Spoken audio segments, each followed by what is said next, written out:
We go in a massive way to understand the quantity of paragraphs. Yeah, last year you took a little longer. I could use one paragraph a year. I know. Believe me. As I said last week, the words of the Torah are extremely rich. But if you want to have the feeling that we have covered the whole book of Pirkei Avot, I'll make an effort. Oh, it is? Oh, I should do this.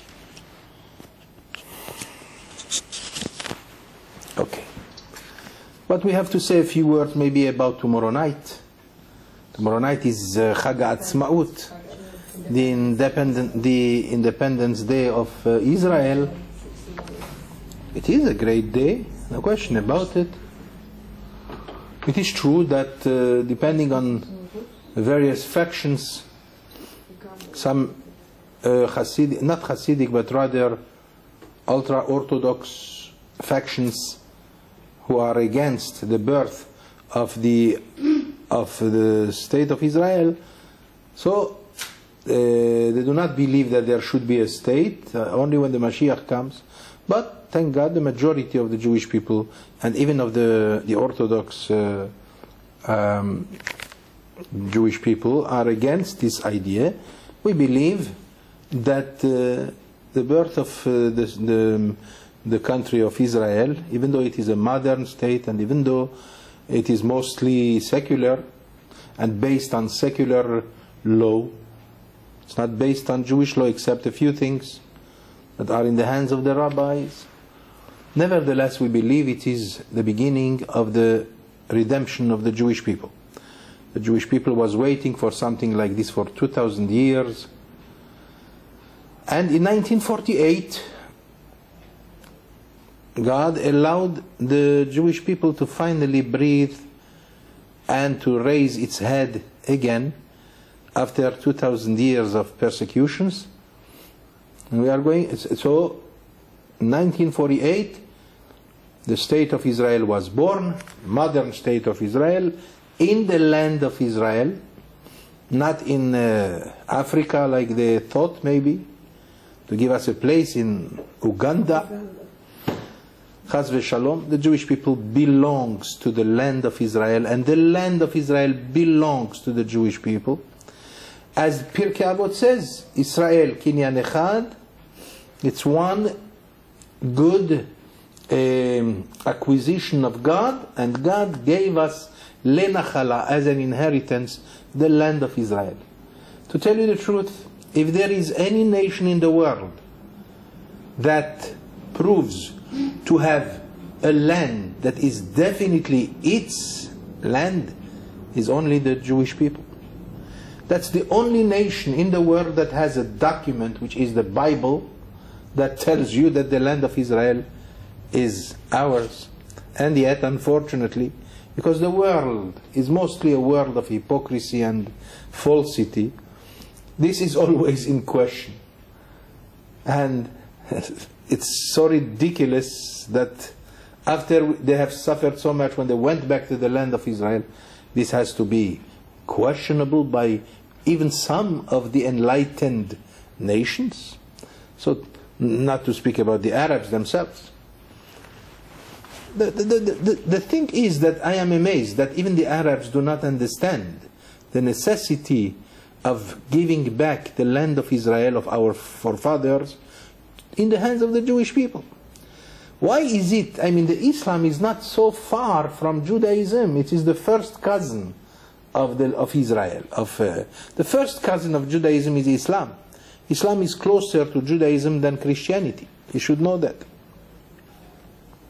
Islam is not considered avodah zarah in the eyes of Jewish law, whereas Christianity is considered avodah zarah, idol worshipping. You understand? And yet, it's so silly because Amad domeh lachamor, like Gemara says, a nation that doesn't want to understand. It's a religion that should understand that it is for its own interest that the Jewish people should regain the land of Israel, which is his, and then they would have been happy, and then they would have been successful and prosperous and everything. But that testifies to the fact that the prophecy is true, that the end We are now going through what we call Galut Ishmael, the exile of Ishmael. It is the hardest, by the way, apparently according to the teachings of Kabbalah, but hopefully we are coming to its end, and hopefully the Jewish people will finally see the light that has been promised for at least 2,000 years in the books, that finally we will see the renaissance of the Jewish people in the light of the Torah, of course, and Jewish law. That's the real redemption. Nevertheless, 1948 is considered by many of the great rabbis, such as the Vilna Gaon, as the beginning of the redemption. It's called in Aramaic or in Hebrew, Atchalta di Geula, the beginning of the Geula, of the redemption. And how did we reach the number of 1948? The Vilna Gaon 250 years ago wrote in one of his books that the beginning of the redemption will begin in 1948, in the year 5708. And that's an amazing thing to know.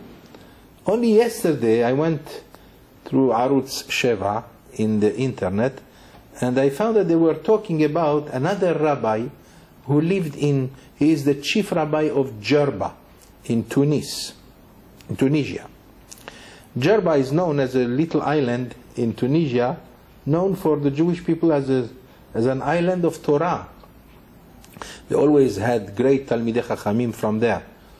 The biggest Talmid Chacham that they had in the last century was Rabbi Moshe Khalifa HaKohen. And I have to share with you this, because he also had his own calculation, and he reached the number of 1948, which means the Hebrew year of 5708, as the beginning of the redemption. And the way he did it in connection with what the book of Daniel said, and the calculation was extremely precise. I couldn't believe it until I went I have a special program that has over 30,000 books of Torah that I have. It's called Otzar HaChochma. Today it's quite known. They have it downstairs in the computer. And I looked for the book Yad Moshe, the book of this great rabbi, and here it goes. And that's unbelievable how he wrote it with such precise details that 1948 is the beginning of the redemption. So that should be an answer to many of the factions who are against the idea of modern Israel. Among the Jews, like Neturei Karta, the very ultra-Orthodox milieu in Yerushalayim and other places, Satmer, Hasidic Satmer, who are against, and others. This should be an answer to them. So, of course, you might ask me, so how come it started? The birth of modern Israel should be in the hands of secular Jews who did not respect that much the name of Judaism. Unfortunately, we know that. But that's the ways of God. It is very possible that God give it in their hands to start, and then, because everything has to go according to nature. If we go according to nature, then who's going to start? Somebody who can fight. If you are going to depend on those who learn Torah to go and fight, then even if they fight brilliantly, but you are going to lose the second potential that we have. The only thing that saves the Jewish people is the Torah. Now, this you have to believe. When we live in an age in which the majority does not believe in that, or at least half does not believe in that our real power is in the Torah, so definitely you need an army. So now you need an army plus the army of the Torah. And that's the reason perhaps why God wanted the modern Israel should be inaugurated by non-religious people. People who are willing to go to the army and fight. Of course, when our level will grow and we will become better Jews, then the idea of an army is not necessary anymore, but that takes a lot of faith. A lot of faith. Like in the time of Chizkiah HaMelech. Chizkiah the king didn't have any army, and yet when the biggest army in the world of Sancheriv came and surrounded Jerusalem, everybody knows in the story of the Bible Millions of soldiers were dead in the morning. In the Bible it's 180,000 soldiers, but our sages say that those were only the generals. There was a plague that suddenly came. They were planning to attack Jerusalem in the morning, and they besieged Jerusalem in the night. And throughout the night a plague came and annihilated all the army of Sancherib. Sancherib was the biggest before Nebuchadnezzar, who destroyed the temple. But we haven't reached that kind of stage, and therefore we have to content ourselves today with an army that fights very nice, plus the army of the Torah, those who sit in the yeshivot and learn. For the Jewish people cannot win and cannot survive without someone who studies Torah. And this, whether we like it or not, we must engrave it in the minds of every Jew. It is even Menachem Begin, I remember, even Menachem Begin, or even Moshe Dayan. I did mention this story in 1967, after the brilliant campaign against all the Arab countries, when the Jewish people in 6 hours already demolished most of the power of the Arabs. You know, the 6 Days War, 1967. So, despite the fact that Moshe Dayan himself was a very, very secular man, but I remember after the victory, and after we gained all the territories that are so dear and precious to our heritage, like Yerushalayim and Kotel HaMa'aravi and so forth, and Hebron. So I remember there was a very big gathering of the students of the University of Jerusalem, over 3,000 students, 99% non-religious. You could hardly see someone with a kippah, but I was one of them. And Moshe Dayan is about to address all of us. And then everybody started, after he finished his speech, everyone was asked to ask a question. And one of the students asked him, Mr. Moshe Dayan, why is it that there is a group of religious Jews who do not go to the army with the permission of the state? And everybody applauded the young man for this question, because apparently it doesn't seem to be fair. And Moshe Dayan, the champion of secularism, he said the words that I will never forget. He said, listen, my friends, they say that we win because of their Torah, because of them. Now, who is going to come and prove to me that they are wrong? Can you prove it to me that they are wrong? Maybe they are correct. That the reason why we win is because they learn Torah.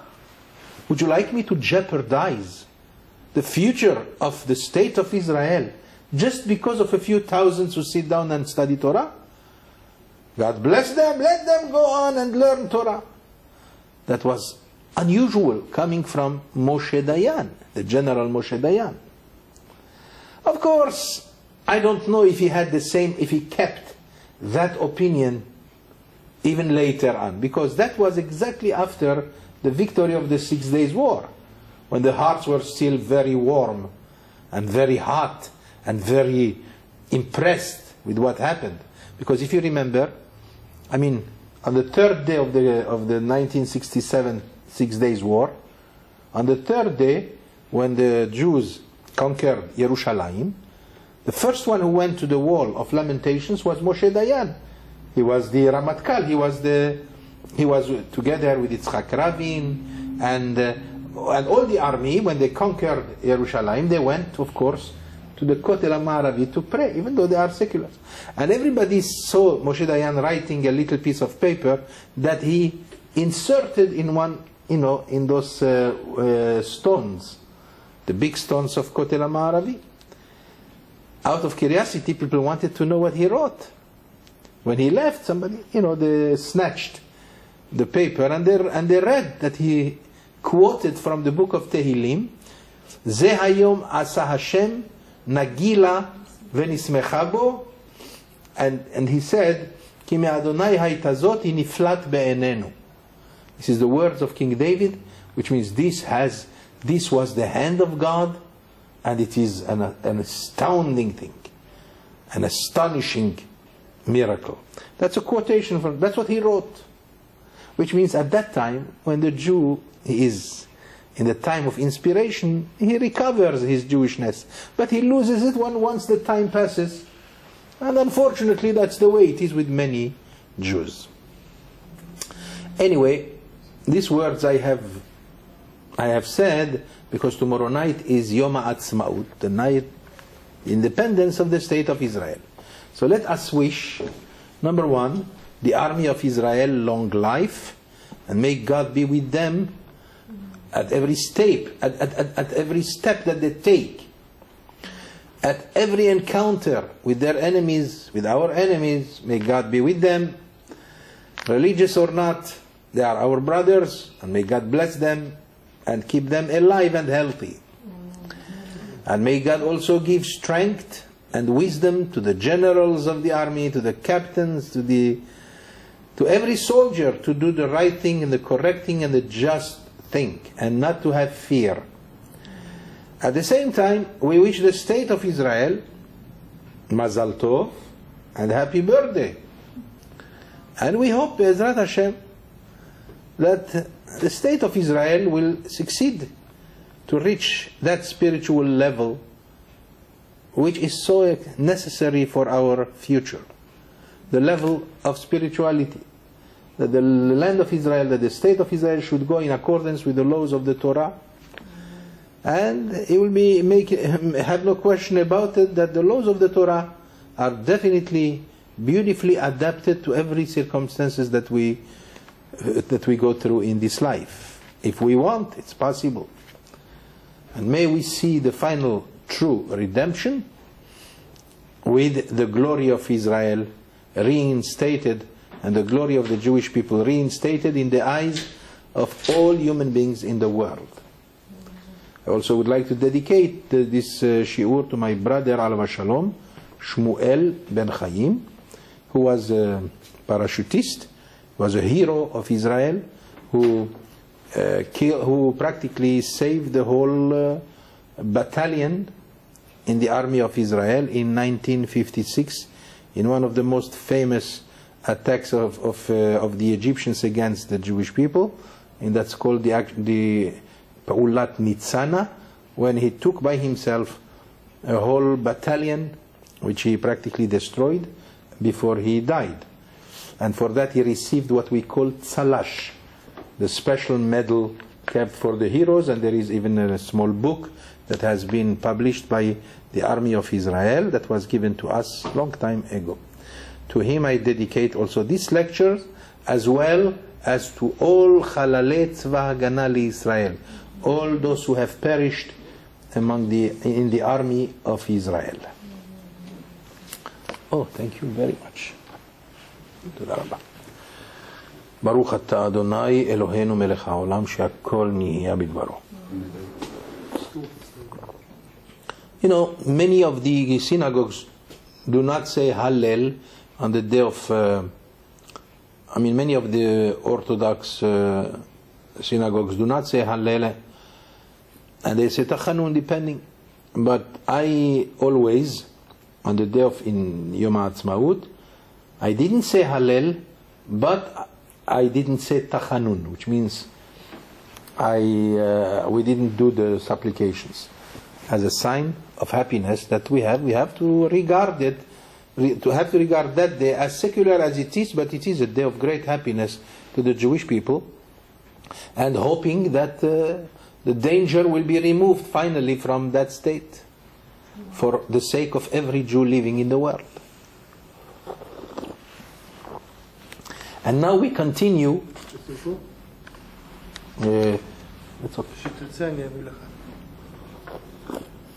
אז איך עושים מסיבה מחר? יש אנשים עונה? זה בעיה. בעיה גדולה.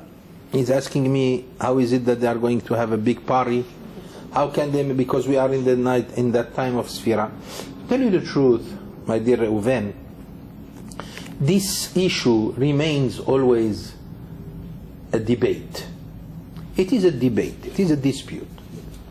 There are rabbis who regard the day of the Atzmaut as a day of festivities.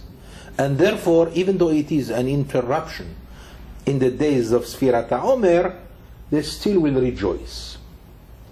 And in some places they might even use music, which is apparently, according to the Shulchan Aruch, it's these days until Lag BaOmer, until the 33rd day of the Omer, we are not allowed to play any music. But since it is a special day, so we can regard it maybe, in accordance with this opinion, like Rosh Chodesh for the Ashkenazim. Rosh Chodesh Iyar for the Ashkenazim is an interruption in which they can go and shave and then start all over again after Rosh Chodesh. So we can see Yom HaAtzmaut this way. On the other hand, there are other opinions who disagree with that, and they will not go to any place where they will play music or dance or anything. But that's already depending on the person with whom he feels he is attached. So we could see Yom HaAtzmaut as a day, not a holiday, but as a festival, which definitely will permit us to even rejoice with music and everything, or vice versa. Or, there are some Hasidic sects who use Yom HaAtzmaut like Tisha B'Av. But of course I don't agree with that, definitely. I believe that this is a day of happiness for the Jewish people. As remember what I told you about the calculation of those great supreme rabbis who found that the beginning of the redemption is 1948. And it is something that is incontestable. It is a calculation that is extraordinary. Definitely one should pay attention to it. Now, the last paragraph that we did last week in Pirkei Avot was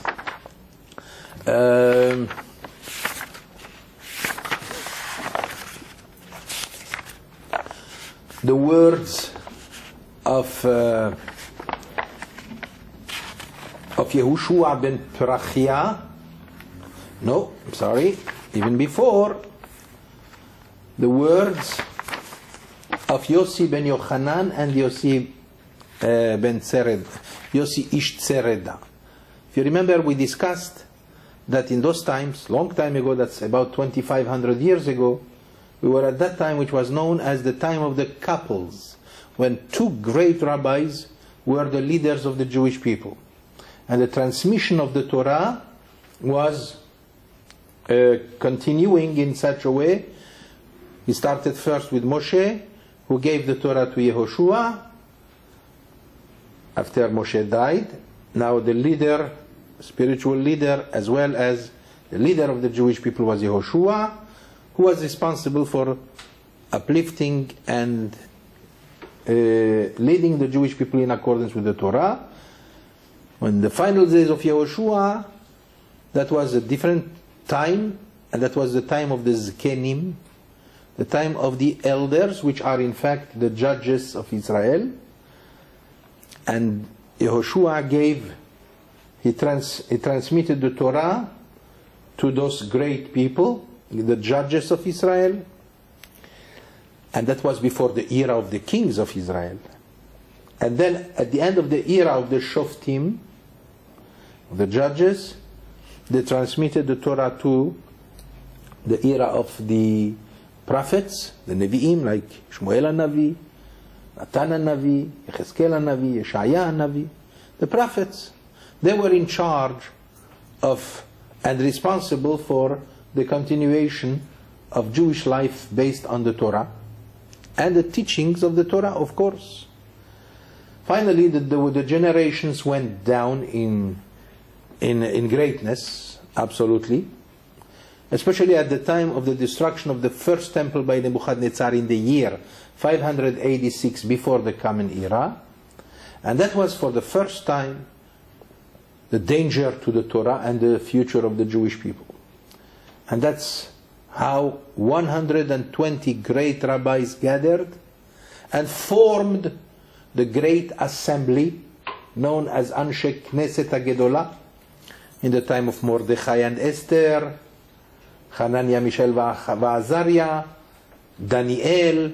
All these people were among the illustrious and revered rabbis of those times, 120 who helped, who because of them, the Jewish people did not come to an end.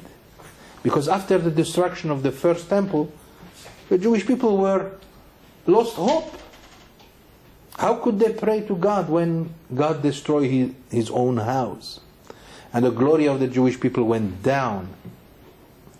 And yet, those rabbis were able to encourage again the Jewish people to decide new decisions, to give us several new institutions which will help the Torah to be kept and preserved. That's what they did. That's how they gave us the book of prayers. They are the ones who, I'm talking about 2,600 years ago, they are the ones who wrote the words of the prayers that we pray every day. They are the ones who instituted many of the traditions that we have, such as reading the Torah during the week, and Shabbat, and many other traditions that were added for us for the preservation of the Torah. And then, the last one of this great assembly was Shimon HaTzaddik. Shimon the righteous was the greatest Torah leader of his generation. Many stories in the Talmud about miracles that were performed in his days. It was the time of Alexander the Great, approximately 2,400 years ago. He was the one in charge of the Torah. He received the Torah from the Anshe Knesset HaGedolah, the great assembly. And now he himself also, he was the head of all the Torah scholars, and he had a disciple that was the next generation. Of all the thousands of disciples that he had, the most brilliant was Antignos, the man of Socho, with a Greek name. A great man who had a great academy in which he taught the Jewish people how to reach the highest level of perfection. And that is how that you should worship God without expecting any reward. That was meant only to teach us perfection.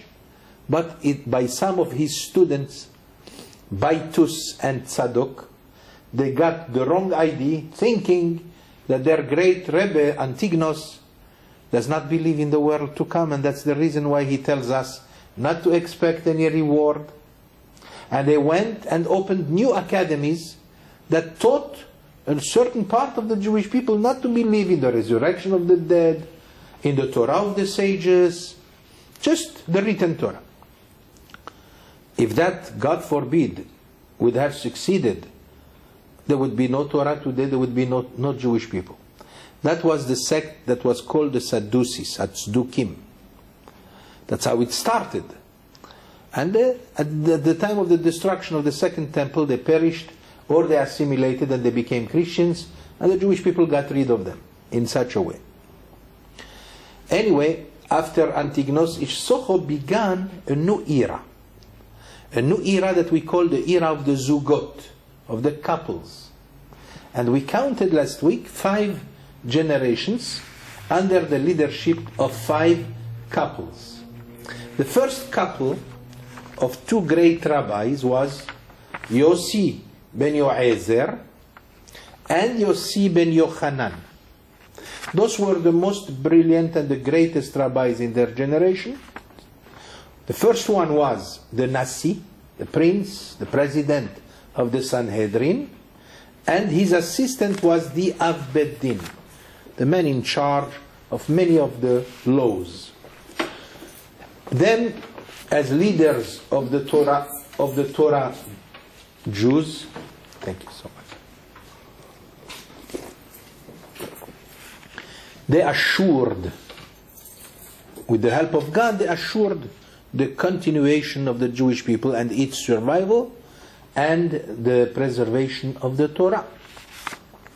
what we learned last week was some of the philosophies of Yossi ben Yoezer, who did tell us about the importance of having your house open always to the sages and studies, and he taught us how to always drink with thirst the teachings of the sages, that you should always show great interest and be inspired by their teachings. And that was something, this is like a doctrine for the preservation of the Torah. Because if people are bored, nothing will be created.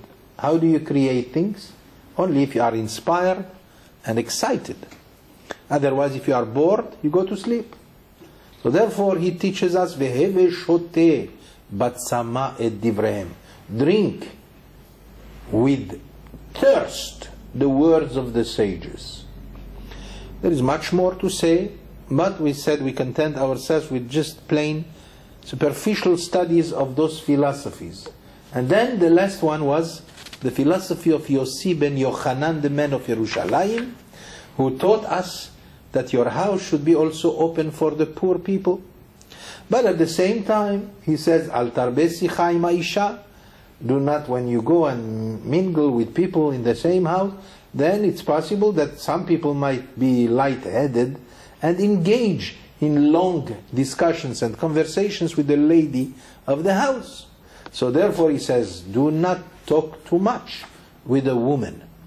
Now, that doesn't mean that whenever the situation is necessary, one should not talk. Sometimes you have to talk for a long time.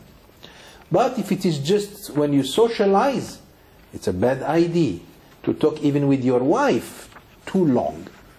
And I did, if you remember, I did tell you cases in which even the great rabbis did spoke in length with their wives, when the intention was to make them feel, to make his wife feel good, and feel that she is also very smart and so forth.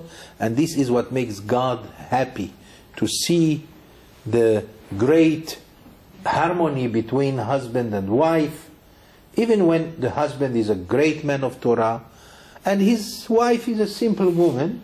Nevertheless, he has to give her all the greatest honors and to make her believe that she is equal to him, even when we are talking about minds and intellect. But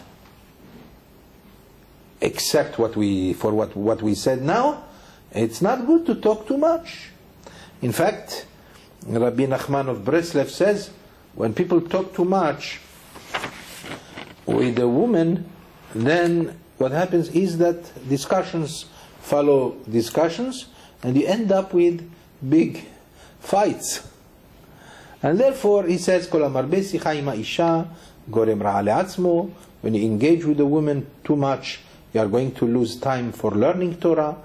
The main idea here that I would like to add is that King Solomon said, he wrote in his book, Mishle, Eshet Chayil mi'imtza, verachok mipninim michra. A woman of valor who can find, for her price is far above rubies. And King Solomon said that this is only a mashal, a parable for the Torah, which means a Jew must first see in the Torah his first wife. Don't be disappointed, because a wife could be a source of Torah for her husband. No question about it. But the Torah should be regarded as a wife, something that we cherish and we love. In fact, that's the reason why on the day of Shavuot, I don't know if you have this tradition, but we do have it, that we sing when we open for the Torah, when we open the Hechal, the sanctuary, we sing a very long poem that was written by the ancients. It's called Ketubah Lechag HaShavuot. It's a ketubah, it's a long poem like a ketubah. You know, when you marry a woman, you have to give her a ketubah, which describes all your responsibilities towards her. The same thing, what was written over 1,000 years ago, a poem for the Torah, describing all the responsibilities that we should feel towards the Torah. Exactly like you should feel towards your wife. Because of that, he says, if you engage in socializing too much and taking hours just talking with the same woman or with several women, that means that will be at the expense of the time that you should dedicate to learning Torah. People who learn Torah would understand this very well and would take it nicely. People who have nothing to do with Torah will not be able to understand this. They might even condemn these words. But one thing he promised, that if you use your time only to talk with women, which means if you become a womanizer all the time, then you know your end will be the inheritance of Gehinnom, which means hell is waiting for you. If you understand it the proper way, then you would agree with that no matter what kind of woman you are. It is true. A good woman is a woman who says to her husband, don't talk too much. Use your time for constructive things. I mean, that doesn't mean you shouldn't talk at all. You should talk all the good things. That if your intention is to make her feel good, talk. But if your intention is just to please yourself, having in your mind all kinds of thoughts, then of course what do you expect the rabbis to agree with you? So of course they say that that's what leads to Gehinnom. Anyway, we promised not to go too much in depth. And that's why, even though there are so many things to say about this, but now we continue. Now we go for the second generation of the couples. The first one was Yossi ben Yoezer and Yossi ben Yochanan. Now begins the era of Yehoshua ben Perachia, the Nasi, the prince, a great rabbi of tremendous valor of Torah. In fact, according to the history, he was the teacher of Jesus. And he is the one who practically rejected Jesus when he started to understand that Jesus is doing things, certain things. So he rejected him. Well, the Talmud tells us all kinds of things, that there was a misunderstanding. Jesus wanted to come to ask forgiveness. The rabbi did not understand that he was coming for forgiveness, and therefore he gesticulated towards him as though he doesn't want to accept him, and that's when Jesus went his way and opened a new vista for the world. Not for the Jewish world, for the rest of the world, as we all know. Yehoshua ben Perachia was the chief rabbi, and his assistant was Nittai Arbeli. Nittai from the city of Arbel. It was a city in the time of the Bible known as Arbel.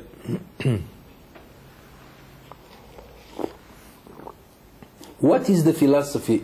I mean, Yehoshua ben Perachia was a great teacher, which means he had thousands of disciples and thousands of philosophies. But Pirkei Avot chooses one or two philosophies that he tells us, by which he lived all his life. And the first one that he says, Aseh lecha rav, ukneh lecha chaver. A Jew needs two people. He needs a rav, a rabbi, to teach him Torah, and he needs a friend with whom to review and study together. A rav cannot stay with you all the time, but a friend can stay with you, and that's how you could review your studies. The only thing that I would like to mention here is the fact that he says, Aseh, make a rav, make a rabbi. And when it comes to chaver, your friend, he says, keneh, acquire him, buy him. So apparently people, they understand the other way. I mean, a rabbi, you buy him. But a friend, you socialize with him. Why should I buy a friend? But apparently our sages understood the other way. They said the rabbi does not depend on your money. It depends on how you regard him. Aseh lecha, make him your rabbi, he will be a rabbi. Because if you don't make him a rabbi, he will not be a rabbi. The Rambam, Maimonides, explores this philosophy, and he explains psychologically that a rabbi depends enormously upon his audience. If the audience, why do I tell you, we have to have more people. Why? Because many times I feel that if we have the more people there are, the more ideas will be created. More wisdom will be projected. A rabbi needs an audience. And the audience must make sure that he is their rabbi. And this way he can function. That's why the Yeshua ben Perachia is using the term make a rabbi, which doesn't make sense in the vernacular of the English. But it makes sense if you understand that that's what is needed for you to absorb Torah. If you don't give proper honors to the Rav, to the Rabbi, you cannot learn his Torah. Do you understand that? Even if you listen to him, you are going to fall asleep, be bored, and do nothing with the Torah that he conveyed to you. But if you respect him and you give him plenty of honors, then automatically what he teaches you will make sense and will go and will be definitely engraved in your mind. But when it comes to the chaver, don't go for a chaver, for a friend, without money. If you don't acquire a chaver, this means you mean only to socialize. But if you mean someone to sit down with him, it doesn't mean to tell you you have to buy a friend. No. It means that even if you have to buy a friend, buy. Even if you have to pay to have someone with you, because a Rav is not always possible to attain. It's not easy. There is not much access to a Rav. A big rabbi is not easy to reach. But a friend you can reach always, and through him you can explore your studies. And our sages said in the Talmud in Masechet Ta'anit, Yoter mirabotai mitalmidai yoter mikulam. There was a rabbi who says, I learned plenty from my rabbis, but I learned more from my friends. Mechavera yoter, umitalmidai yoter mikulam. And from my own students I learned much more, even more. So you see that a friend is sometimes even more important than a rabbi. That is, of course, with the condition that there was a rabbi before. The rabbi gives you the lesson, and then you and your friends sit down and study. That's how we study Torah. If you go to visit the big yeshivot, go to Mir Yeshiva, or Lakewood Yeshiva, or any yeshiva that you know, you will see that the system is like this. Start, the rabbi gives 1 hour, 1 hour and a half his lesson, and then the rest of the day, people, you see friends, two by two. One is learning with his friend, and that's how they explore what was the teachings of the rabbi, and that's how they grow. The real learning of yeshiva is not only by listening like we do here. It's by first listening to the shiur, and then sitting down and reviewing the shiur with a friend. That's what will preserve what you learned. Otherwise, unfortunately, you understand, the mind is very limited, and we forget very easily. But when you review with your friend, you are going to remember. And remember is the secret of everything. Otherwise, if we forget what we learn, there's not much achievement. So you see that he is definitely correct. But he ended with the third philosophy by saying, "Vehevedan et kol ha'adam lekav zechut," which means, and now learn that you should always judge everyone favorably. What's this connect? How does it connect with what we said before? Well, that's also a condition how to have a good friend. If you are going to start judging your friend for everything that you feel, the friend is not going to last. If you want a very good friend, don't judge him too much. Whatever he does, well, judge him favorably. And then you learn how to do it with everyone. That's one of the things that Jews have to learn. Not to judge quickly. You saw somebody doing something wrong. Give him first the benefit of the doubt. Judge him properly. I'm not talking about some deeds. If you see somebody stealing, that you shouldn't. Of course, there is nothing there to discuss. Or doing something that is drastically evil or a crime. I'm talking about something that perhaps he was here and perhaps he stole the book or something. Perhaps something incorrect was done. Well, give the benefit of the doubt. When you are not sure about something, do not judge. And that's why when you are with a friend, there's always a possibility to start judging every single insinuation that comes from the friend. So therefore, learn how to judge favorably, and your friendship will be always uplifted and continuing positively. That was the philosophy of Yehoshua the son of Pirkei. If we had time, I would tell you what are the circumstances that are covering these philosophies, and then you need several months at least. So let's jump, before I go into that, let's jump to the philosophies of Nittai HaArbeli, the second rabbi, assistant of Yehoshua ben Pirkei. Nittai HaArbeli omer harchek mishachen ra, stay away from a bad neighbor. Ve'al titchaber larasha, do not associate with a rasha, with an evil man. Of course you understand that an evil man does not mean evil the way we understand. It means a person who is not religious. Do not associate with him. That doesn't mean you should not be polite. You should be polite with everyone. You know, sometimes you have a bad neighbor. If you have the possibility to stay away from him, it's better. Because neighbors usually have the tendency to become very friendly. And if you are going to become friendly with someone who is mechalel Shabbat, you never know how it will influence your life. So therefore, harchek. Harchek means stay away from a bad neighbor. Now, each one of us can understand a bad neighbor any way you want. Everybody has the experience of a bad neighbor or a good neighbor. But in the eyes of our sages, a good neighbor is a person who does also the Torah, who observes the Torah like you do. That's a good neighbor.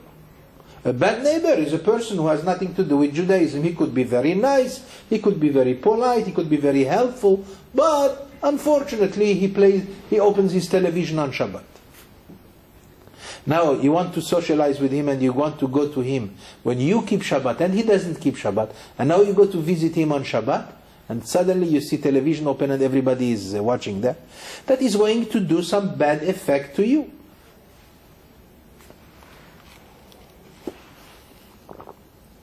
So people have to be careful about bad neighbors. At the same time, because al titchaber larasha, once you make up your mind that he is not good for you, then do not socialize with him. What is to socialize? Not again, please. Let's forget.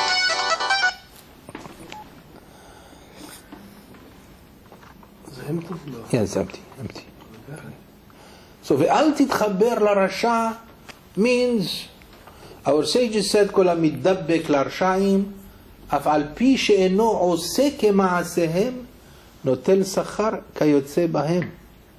The Talmud tells us that anyone who associates with the Rasha, even if you don't do like he does, let's say you say, well, let's visit him, I mean, it's Shabbat, we will not touch the television and that's all, or but you see him getting up, watching, taking the phone and everything. You don't do that kind of thing, that is true, but at the same time you are socializing with him. You do this, you might end up also getting the same reward that the Rasha has, same payment. But if you live in one house, the same house, that's a big question. Sometimes, today we have this kind of problem, when the parents are religious and the children are not. When today there is even something else, children that are religious, don't tell me it's him. I thought I closed.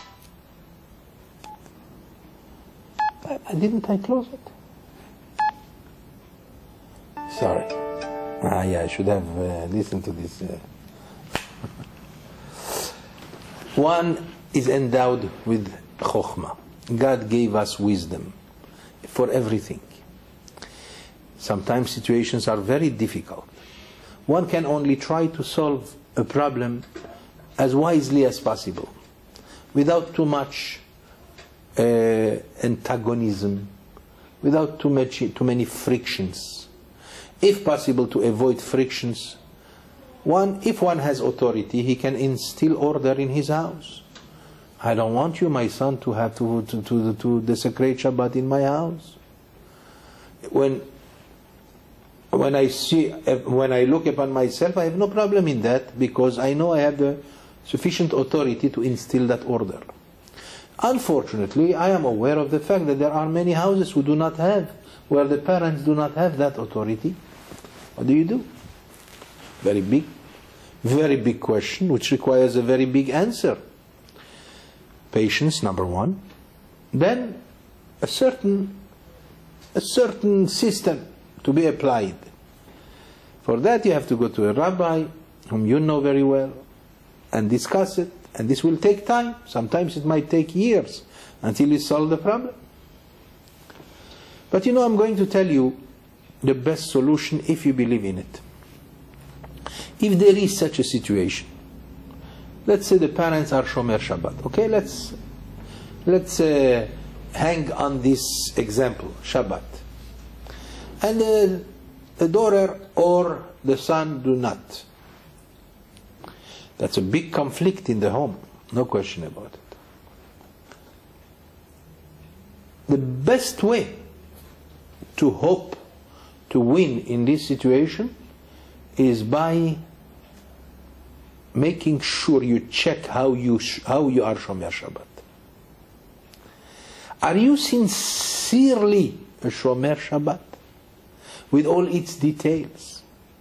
Because if you are perfect in your observing, in your way how to observe Shabbat, your son will end up becoming Shomer Shabbat.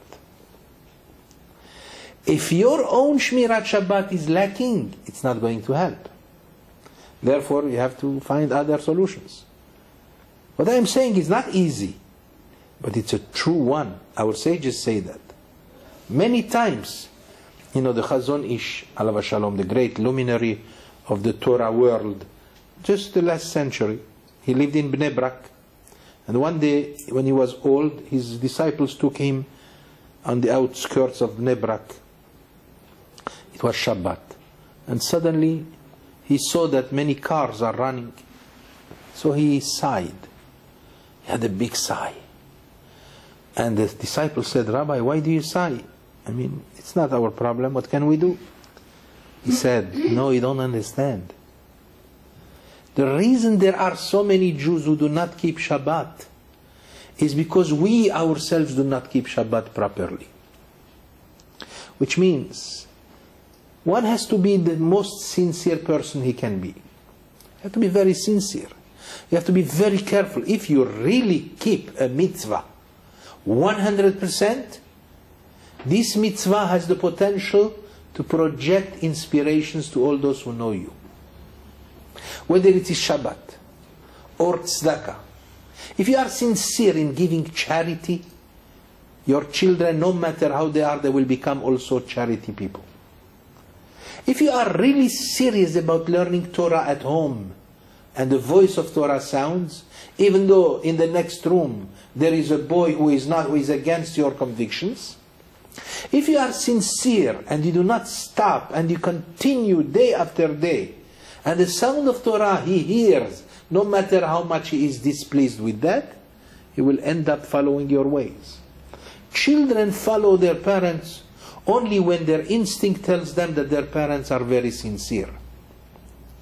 So think about this. This is the answer, even though it's a very tough one. Otherwise, the situation is, this question is very tough, very big. But now we are not talking about in the same house. We're talking about the fact that when you have the possibility to choose your friends and to choose the people with whom you want to be or not. So he says, be careful, stay away from a neighbor that's bad for you, and do not socialize with the Rasha, with the person who does not keep the Torah. Otherwise, your own future is going to be jeopardized. Ve'al tityaesh min hapur'anut. Here is what he said. He says, do not give up on retribution, which means, you know that people have the usual understanding that if you are good, good things happen to you. If you are bad, bad things happen to you. You know that that's not true. Many times you will see good people suffering. You will see bad people having the best time of their life. Agree or not? But somehow our instinct tells us that, listen, you call him a Rasha, you say he's a bad man, how come? Nothing happens to him. And that's why some people they lose their faith, and they give up on their own observance, and they follow the man. And they become like him. That's a very big mistake. Because our sages said, Al titya'esh min ha'pur'anut. Many times God can take as many years as 30 years before He decides to punish someone. There are many reasons why Hashem delays a punishment. Sometimes because God knows He's going to have a son who will be different and good. So He's willing to wait.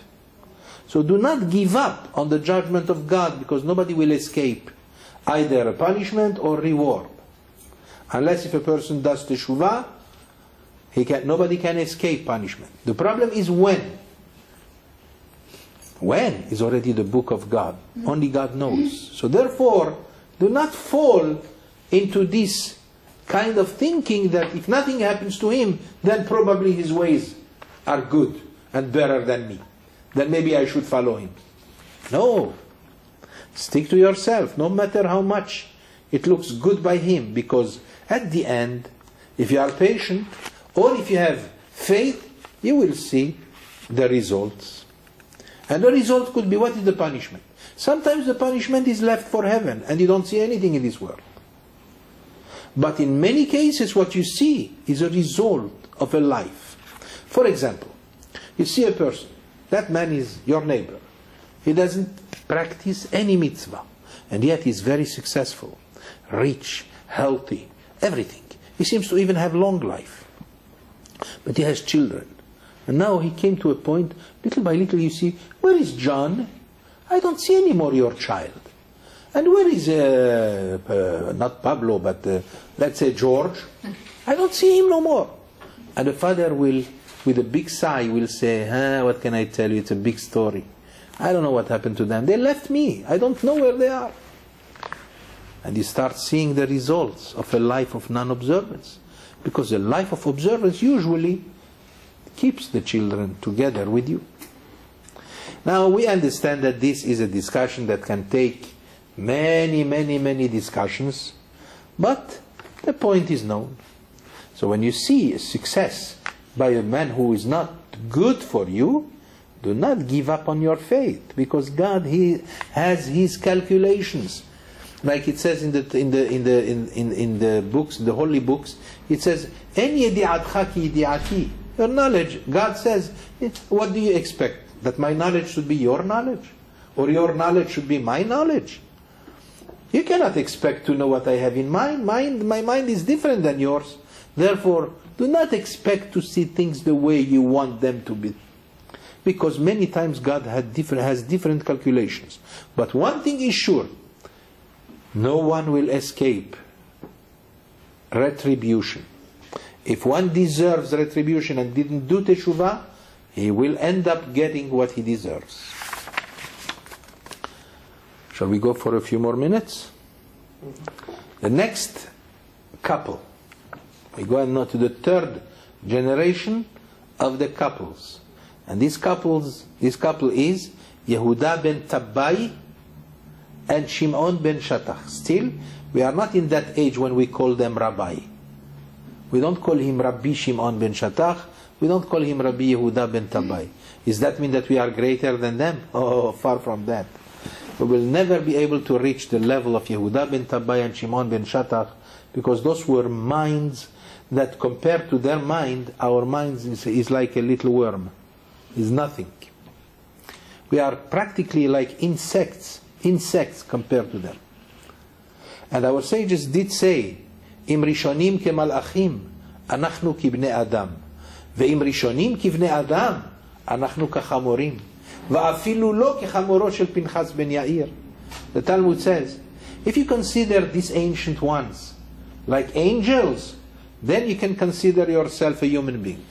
But if you consider them just plain human beings, then you are a donkey. And not even like the donkey of Pinchas ben Yair.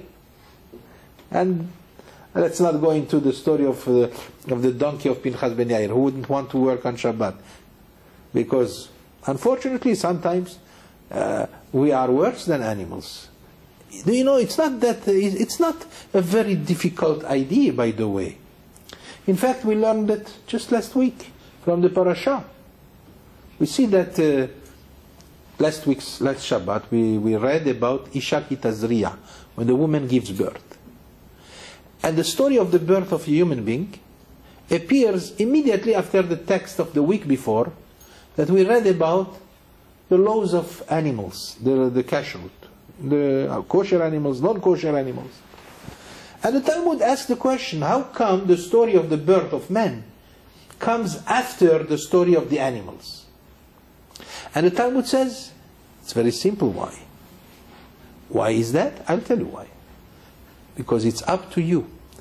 If the person, if the man, the human being, is the most important of all the creations, of all the creatures, or the worst of all the creatures. Now, God created man last, right? Even in the early story of the creation, God waited after 6 days, and that's when He created man, who was born Erev Shabbat. The question is why?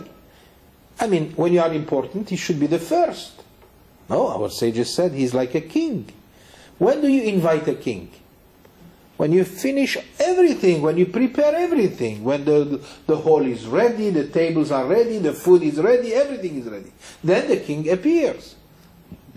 So God created the world as a table that is easy to serve yourself from. He created the fruits, the foods, He created the animals, He created everything. And now He creates the man. Why? Because the man is supposed to be the king of the creation. But at the same time, philosophy says, do not forget that even an insect, afilu yitush kodamach, that even an insect was created before you. To teach us what? Depending on you, if you do the right thing, and if you do what a human being is supposed to do, and implement the reason for which he came to this world, then you are the king. But if you are going to perform in this world with your instinct, being easy with yourself to fall on every trap that your own temptations are opening for you, then you become not like an animal. Oh no! You become worse than the animal. Even an insect is better than you. Now let me ask you a question. Why is it that, at least tell me if I don't do the right thing, so I am like an animal. But why would you say I am worse than the animal? You have an answer? Come on, Reuven, give me an answer. How do you see, logically, that a human being could be worse than an animal? How? It's very simple. Yes. The person has brains. And the animal has only instinct. And yet, the difference is that the animal does what he is supposed to do. Even the lion, when he sees a human being and he wants to kill him, that's exactly his function. What do you want from the lion? That's his instinct. He sees food, he has to jump. The tiger is known as a very cruel animal. The tiger is more cruel than the lion. That means, can I say that the tiger is evil?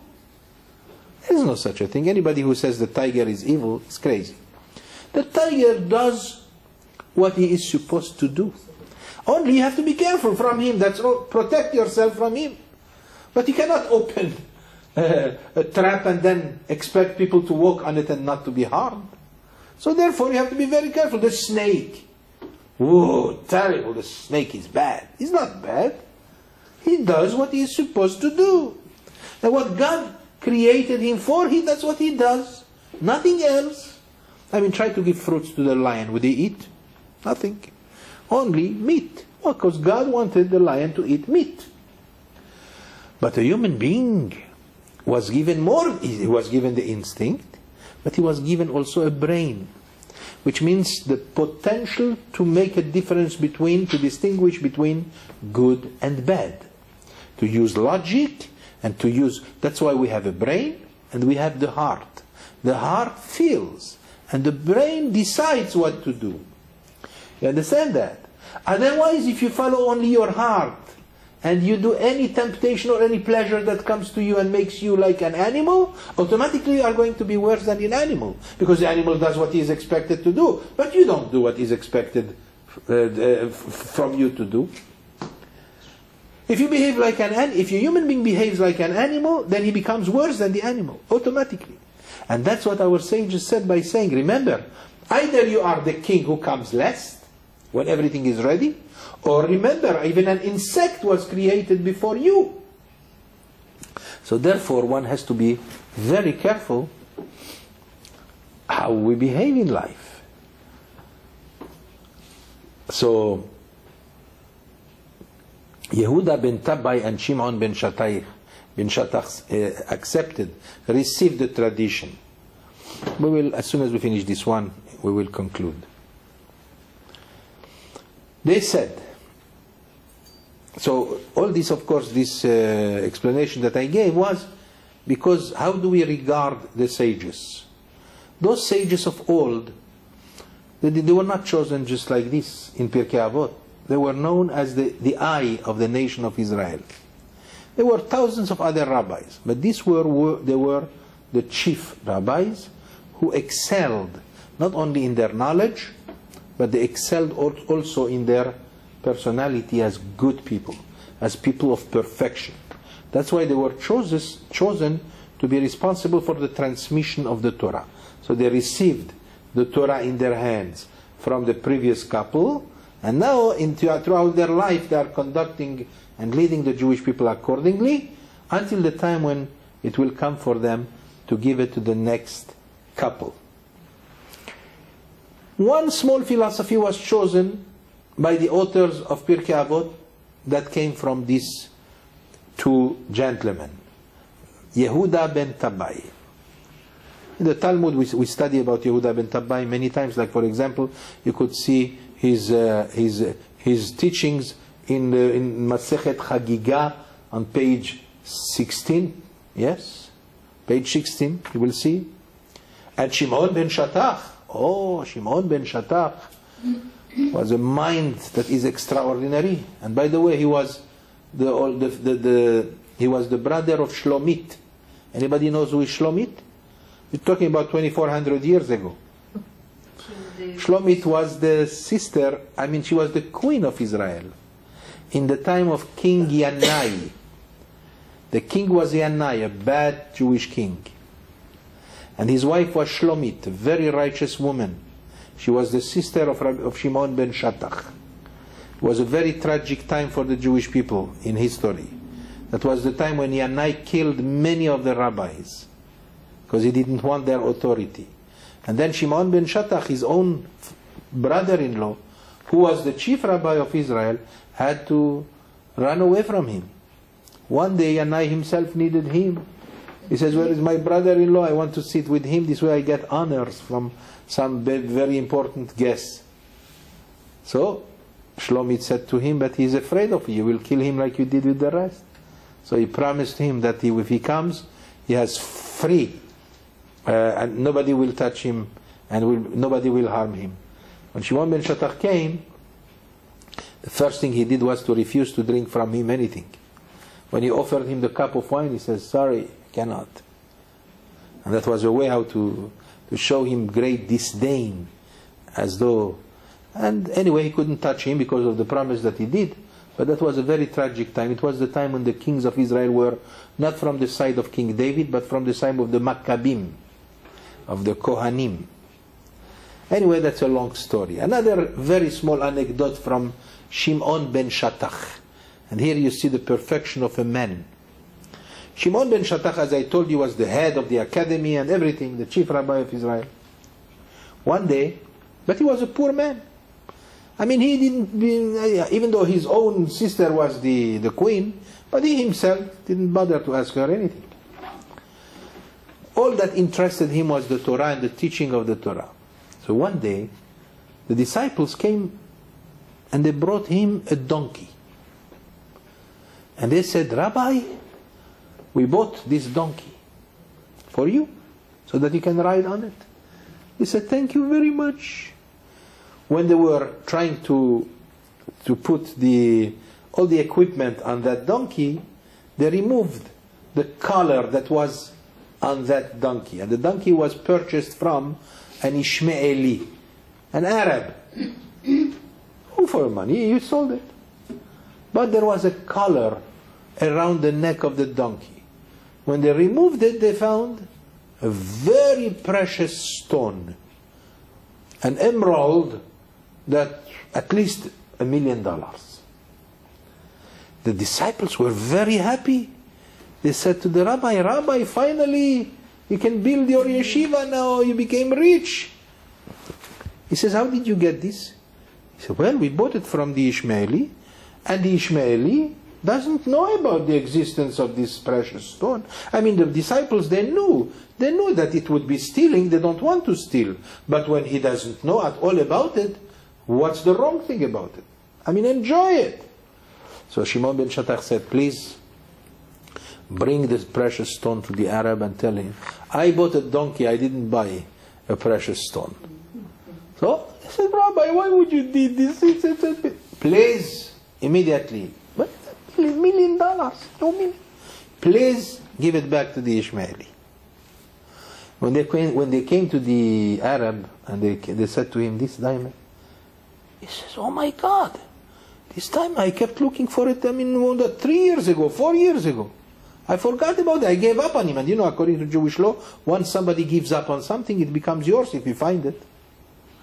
And yet, but that's only the minimum of when you do the law, the practice of the law. But to be perfect, that's not perfection. Perfection is one should not keep something that is not his. Very simple. So when the Ishmaeli got, your rabbi gave me back this when he could have owned it.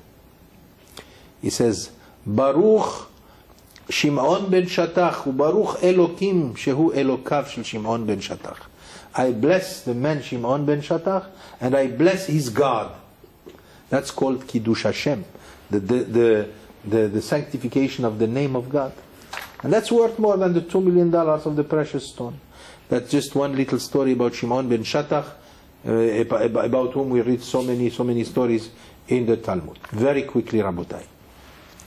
Yehuda ben Tabai Omer, the first one of these two great rabbis. Yehuda ben Tabai said, Al ta'aseh atzmecha ki orchei hadayanim. Stay away, do not become a lawyer. Because a lawyer, I mean, nothing wrong with being a lawyer, but he says, this is a very complicated problem. When you are a lawyer, your client is going to practically purchase from you your equanimity, which means, what is it that a lawyer does? He has a client, now he has to represent his client whether he is guilty or not. If he is guilty, the lawyer is going to defend him. That's why he receives his money. But defending somebody who is guilty, that's falsity. But he has no choice. That's his lawyer. He was paid for that. So this rabbi says, I hate falsity. Don't be a lawyer. It doesn't mean to say that we need lawyers. But you, don't be a lawyer. Because if you're going to be a lawyer, you are going to have to lie. And that's not good. That shows a certain trait of perfection. As I told you, I'm not telling you everything that goes around it, because even according to Kabbalah, if I will bring a few thoughts of Kabbalah about each one of these teachings, as I said, we are not going to be able even to achieve one statement. So now we are going through the superficial understanding. Now he says, but I know, I'm adding these words. But the world cannot go without lawyers, and without judges, and without dayanim, the rabbinical judges. So therefore, if you become a lawyer anyway, or a judge, because he meant also a judge, don't be a judge. Don't be a rabbinical judge. But we need rabbinical judges. Who's going to do the divorce? Who's going to do things like this? So he says, if we have to have them, okay, what can we do? But try not to be. But at least remember, he said, When you become a judge, and the two litigants, you know, the two people who are fighting each other, they are coming to you to solve their problem, make sure that when they come to you, both of them, you should look upon them before the decision is made, before the judgment is rendered. You look at them like if they were both of them criminals. Both of them should look like Reshaim. Why? Because if, let's say, here are two people coming, they are fighting. One of them is handsome, the other one is ugly. The first instinct that comes in is to favor the handsome and to disfavor the ugly. Or any allusion to any insinuation or any semblance to some kind of thing. This might influence the decision of the judge. So therefore, by the way, today, the good rabbinical judges, when he receives both parties, in the beginning he does not look at them at all. Because even looking might persuade you the wrong way. That's a very, very known thing. Therefore, he covers his eyes when both of them appear. When does he finally open his eyes towards them? Is after the decision was made. Now we know who is the guilty and who is not the guilty. So now that you know who is and both of them, if they accept the judgment, then he says, Yehuda ben Tabai says, be careful. Once they accept the judgment, the guilty and the non-guilty, you should look upon them now like righteous people, both of them. So now, the first time, before the decision is made, look upon them like Reshaim, like bad people, which means you don't favor anyone. Both of them, I'm going to give them the proper judgment, without any feebleness, without any weakness. But once they are going away after you give them the judgment, if they accepted, that's it, they are good people, both of them. In your eyes, they should be exactly like righteous people. Now, superficially talking, this sounds like an information that is sometimes good, sometimes not so good. But if you look at it from the point of view of our sages, it's a whole Torah here. Many of the tractates of the Talmud are based upon this. How you should look upon the witnesses, how you should look upon both litigants. One has to be extremely careful. So careful that this rabbi says it's better not to be a judge. Because if you are a judge who makes one mistake, the smallest mistake will get you to Gehinnom. It's not easy. I told this to my brother-in-law. I have a brother-in-law who is a Dayan. His name is Rabbi Shalom Bibi. My brother-in-law. I told him I don't envy you. He said, why didn't you go into Dayanut? Why didn't I go into... I told him, God forbid. What do you do when you make a mistake? You make once a mistake, you're finished. Because the Jew is the eye of God. God, the Talmud says, anybody who touches and harms the Jew, it's like if he's harming my eyes. So now if you make a mistake and you give the wrong judgment, you're going to carry this on your soul or forever and ever. Anyway, and finally, the last philosophy of tonight is by Shimon ben Shattach, the one that I told you the story about the donkey. Shimon, the brother of Shlomit, right?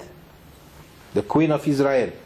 Shimon ben Shattach Omer. Shimon ben Shattach says, still regarding the house of justice, make sure that before you issue any judgment, you examine very well the testimony of the two witnesses. You have to examine them very well. Be careful what you say. Every word that you say can be used by the witnesses. You know, sometimes a judge could tell one of the witnesses, are you sure maybe the reason why you did this or did that is because maybe you were planning to go on a trip or something. And then that might just suggest a solution for the witness, and he will say, oh, you know what, yes, you're right. And that's not true. And you, the judge himself, suggested this to him. And that will render the whole judgment, will make it a false one. So be very careful what you say. Shema mitocham yilmedu leshaker. Because it's very possible if you are not careful about what you say, you're the judge, the witness can just use your own words in order to practically lie about everything and make the whole thing as a joke. We did not succeed to finish the first perek, but maybe next time we will finish the first perek. But we did well. My friends, I wish you a good night and Chag HaAtzmaut Sameach. Let us rejoice together with Medinat Israel, and hopefully you will all be healthy and happy, and may every good wish be granted to you for the best, for you and your children and your families. Amen.